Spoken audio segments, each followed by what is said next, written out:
Today 24 news सत्य परिस्थितीचा सविस्तर आढावा।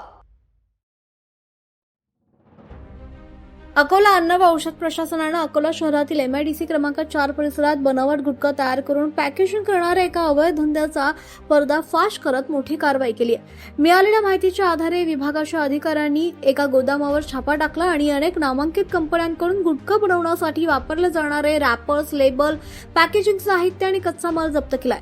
या कारवाई दरम्यान अंदाजे 50 लाख रुपयांचा माल जप्त करण्यात आलाय। मिळालेल्या माहितीनुसार MIDC परिसरात नामांकित कंपन्यांच्या नावाखाली बनावट गुटखा तयार करून बाजारात अवैधपणे विकला जात असल्याच्या तक्रारी बऱ्याच काळापासून येत होत्या। याच्या आधारे अन्न व औषध प्रशासनाच्या पथकानं नियोजित छापा टाकून संपूर्ण नेटवर्कचा पर्दाफाश केलाय। घटनास्थळावरून मोठ्या प्रमाणात पॅकेजिंग साहित्य, लेबल्स आणि इतर उपकरणे जप्त करण्यात आली असून ती तपासासाठी ताब्यात घेण्यात आली। सूत्रानुसार गौरव शर्मा यांच्यासह 3 व्यक्तींविरुद्ध गुन्हा दाखल करण्यात आल्याची प्रक्रिया अंतिम टप्प्यात आहे। हे अवैध व्यवसाय जाळे किती जिल्ह्यांमध्ये पसरला आहे आणि यात आणखी कोण सामील आहे का याचाही तपास यंत्रणा करते। मिळालेल्या माहितीनुसार राज्य सरकारने IAS अधिकारी तुकाराम मुंडे यांची अन्न व औषध प्रशासनाच्या प्रमुखपदी नियुक्ती केल्यानंतर या विभागाने भेसळयुक्त आणि बनावट अन्न उत्पादनांविरुद्ध मोहीम तीव्र केली आहे। त्यांनी पदभार स्वीकारल्यापासून वारंवार होणाऱ्या धाडींमुळे भेसळ करणाऱ्या आणि बनावट उत्पादने तयार करणाऱ्यांमध्ये भीतीचं वातावरण आहे। अशा अवैध व्यवहारांवर कठोरपणे आळा घालण्यासाठी विभाग आता तीव्रपणे काम करत आहे। विश्वसनीय सूत्रांनुसार प्रकरणाचे गांभीर्य लक्षात घेत सामान्य तरतुदी व्यतिरिक्त आरोपी विरुद्ध महाराष्ट्र संघटित गुन्हेगारी नियंत्रण कायदा MCOCA किंवा इतर कठोर कायदेशीर तरतुदीचा विचार केला जातोय। तथापि या प्रकरणी अंतिम निर्णय तपास पूर्ण झाल्यानंतर आणि संबंधित प्राधिकरणाच्या मंजुरीनंतर घेतला जाईल। अन्न व औषध प्रशासनाची ही कारवाई बनावट अन्न व्यवसायाला मोठा धक्का मानली जाते।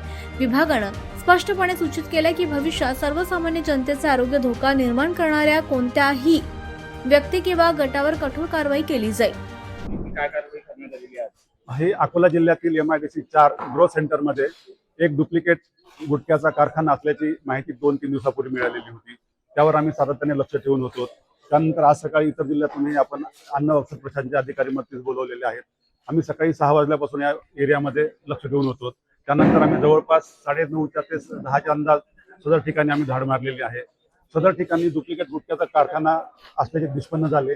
सदर ठिकाणी जवळपास कच्चा माल जो गुटखा बनवण्यासाठी लागतो तसेच जे काही लेबल्स आहेत, मशिनरी आहे हे आढळून आलेले आहे आणि या ठिकाणी 3 कामगार कार्यरत असल्याचे आढळून आले।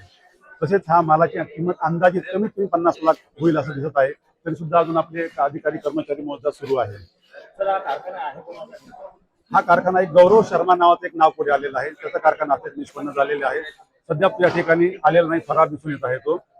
आपण जे 3 कामगार आढळले त्यांच्या विरोधात गौरव शर्मा आणि जो या गोडाऊनचा मालक आहे याच्याविरुद्ध आपण पोलीस स्टेशनमध्ये FIR देऊन मकोकाची कारवाई आपण प्रस्तावित करणार आहोत। महाराष्ट्र टुडे मराठीसाठी ब्युरो रिपोर्ट संजय दास सोबत समीर खान, अकोला।